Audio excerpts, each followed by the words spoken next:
Here's an interesting bit of news. I just heard this last week. They want to do 44 more episodes of the regular show. Is that where I'm Skips? Yeah, that one. And William Sawyer DM'd me, saying they're going to do 40. They're short cartoons. 2 cartoons make up a half an hour. So it's the equivalent of 22 new half hours, but 44 new cartoons. And he DM'd me. He said, "Did you hear the news?" He says, "I'm just worried. Are you in or not? Like, I've somehow outgrown them." No, I'm sorry. I don't do that anymore. I've grown beyond Skips. I wrote him back and I said, "There's only one Skips." And he's very much looking forward to meeting again with his old pal, Rigby.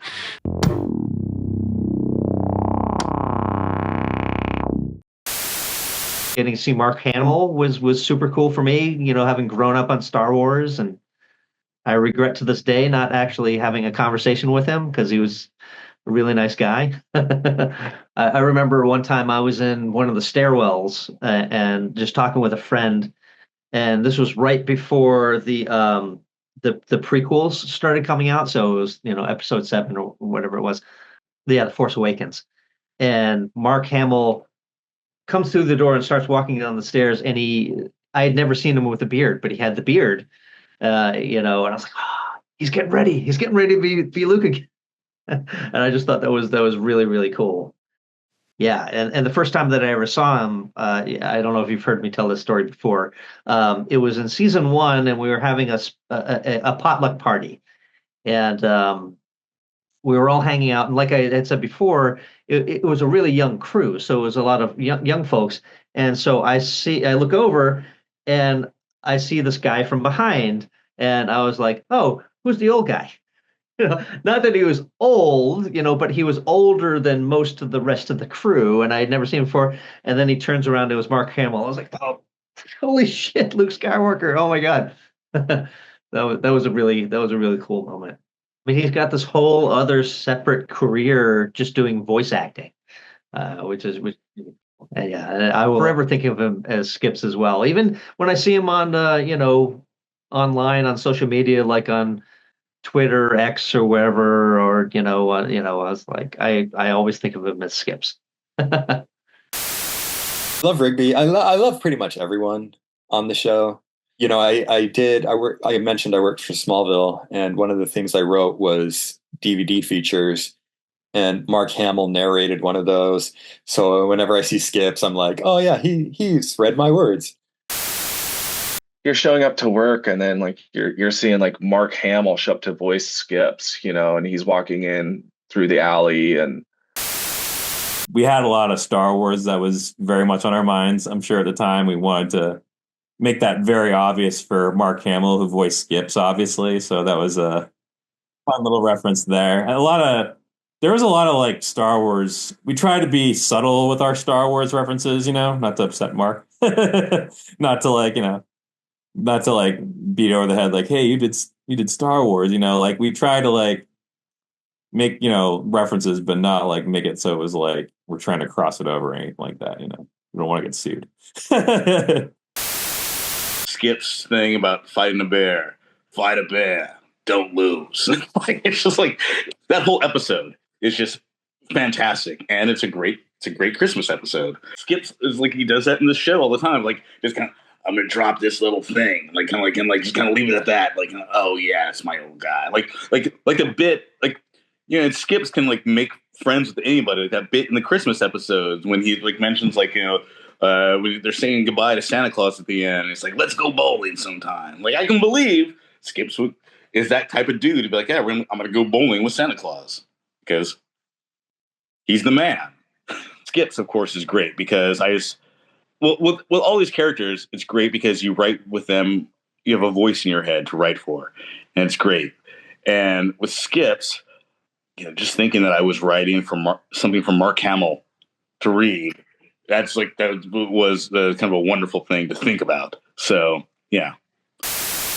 Meeting Mark Hamill, which I talk about in a lot of my interviews, was pretty cool because I got to sit next to him And so that was really fun, trying to keep my cool sitting next to him because he's been a huge part of my entire life. So yeah, I think like being able to like let little kid me know that I was going to get to sit next to him in a room, like would have, I wish I could time travel back and be like, hey, that guy you think is so cute, he's gonna be sitting right there. I don't feel like I get very starstruck just living out here because I've lived out here for like 20 years and I just feel like, I don't know, you just see celebrities and like even Steve Carell, like when we were talking about him at the beginning, like I was awed by his talent, but at the end of the day, he's a person, right? But Mark Hamill, I mean, he's Luke Skywalker.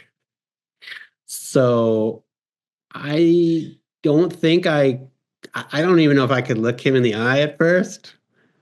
I would go when I started working on a regular show, I would go to the record sometimes and just sit in the booth, not in the booth, but like, on the other side of the glass and watch and just kind of be in awe of them. And so I got to know like Bill a little bit and Sam but Mark was always, to me, he's like, again, just so iconic.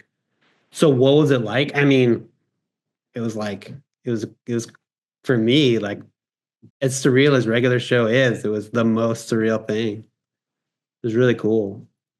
Um yeah. And he's just again, he's really, he's become an incredible voice actor. Like award-winning voice actor. So and I had at the time I had no idea. But by the time I did Quips, that was a couple of seasons in, right? It's like 3 or 4 seasons in. So he was obviously established as Skips and such a fun character to write for. So it was I'd known, we'd met a couple of times, so it wasn't that like I wasn't like shocked to see him, but still standing next to him like with the microphone. That was nuts. I thought it was nuts. And I really don't say that a lot. I don't know when he was cast officially. I don't know if he was cast before I was there, but I remember my reaction being like, wait, Mark Hamill? Like for real? And then going back and saying, oh, he has this sort of, large catalog of voice work. I came into the studio and the director, Chris, was directing this guy in the booth. And it was a pretty big room. So there was a fair amount of space on both sides of the glass. And there was this older man. I say that now at my age. There was this older man in there acting, and he was seated, but he was doing all this full body stuff. And, he was doing this voice, this very impressive voice. And, I couldn't see him perfectly. I thought, oh, he's kind of familiar. Maybe I've done something with him before, And he got finished, and Chris, the director, said, "Okay, Bill, you can go in." So I walked in, and I had some hot tea with me that I had put in a mug, and I walked in, and Mark greeted me, and when he greeted me, I thought, "Holy shit, that's Luke Skywalker," and but I was like, "I'm gonna be cool. I'm gonna be really cool. I'm not gonna like give it, he's not gonna see how mind blown I am." And so Mark, thing about Mark is he always likes to read when he's not actually doing takes. So he always had like a book or a newspaper or something with him. He was reading when he wasn't actively working. And he was looking down, reading a book. And I took a sip of this tea. And apparently I hadn't put the lid on tightly enough. And it just went cascading down my shirt. And of course, I was immediately embarrassed. And I glanced up, and Mark was still totally in his book. And I thought, oh, I got away with that. That's great. Like he didn't even notice the stupid thing I just did. And then from his book, Mark goes, I've got a mug that does that. And from then on, I was actively chill around him because, I started off by embarrassing myself. So why get nervous now? But the thing about Mark is it's like no one told him he's an icon. He is so approachable and so friendly and not walking around with the chip on his shoulder. He's it's kind of stunning, actually. In the voice community, Mark is famous for his Joker. He's terrifying.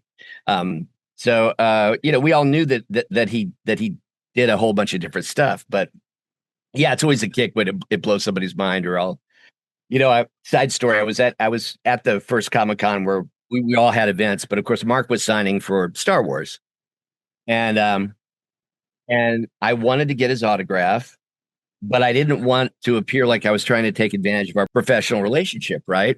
So I waited in line, and I brought my, at that time I think it was like $300. It's more now, but I brought, I was afraid to pay for it, and it was a long line, and I struck up a conversation with the person behind me, and they were like, "Are you a fan?" And I was, "Oh, well, I work with Mark," and they immediately got really quiet, like, he's crazy. So, so I didn't realize until later. I thought, what did I do to offend that person? But I think they just thought that I was confabulating. But typical Mark story. So I got up to the line, and his operation is very slick. So they take your money long before you get to Mark. So I gave my money, and I got up there, and Mark was like, "What are you doing? What are you doing here?" I said, "I want your autograph," And he said, "Oh, I'm not going to charge you." And he makes them give me back the money. And then he throws all the attention to me and says, "Hey, look, everybody, it's William Salyers from Regular Show," which I doubt at that time meant much to anybody. So it's just the kind of classy guy that he is, because he's still with us. Yeah, it's just the kind of classy guy that he is he's, yeah, can't say enough good things. Anytime Mark would, this was not often, but when he would drift into the topic of his experiences making Star Wars, everything would grind to a halt, and we would just listen. We might be under the gun to like do a new script and then a whole bunch of pickups or whatever. But if Mark was in a mood to talk about that, we were all in the mood to listen. What was another one? Regular Show. I enjoyed it, but I said it's got a kind of a Beavis and Butthead vibe in that it's about these two losers that are highly critical of everybody else. Mordecai and Rigby. And I didn't think that one would go, because I thought, if it were on Adult Swim and they could make pot references and stuff, that's one thing. But this is for kids. Well, 8 seasons later, and it reminded me, maybe I should write a book of advice and then people just do the opposite, like George Costanza on Seinfeld. Here's an interesting bit of news. I just heard this last week. They want to do 44 more episodes of the Regular Show. Is that where I'm Skips? Yeah, that one. And William Salyers DM'd me, saying they're going to do 40. They're short cartoons. 2 cartoons make up a half an hour. So it's the equivalent of 22 new half hours, but 44 new cartoons. And he DM'd me. He said, "Did you hear the news?" He says, "I'm just worried. Are you in or not? Like, I've somehow outgrown them." "No, I'm sorry. I don't do that anymore. I've grown beyond Skips." I wrote him back and I said, "There's only one Skips." And he's very much looking forward to meeting again with his old pal Rigby. And he sent me a gif of somebody dancing with joy.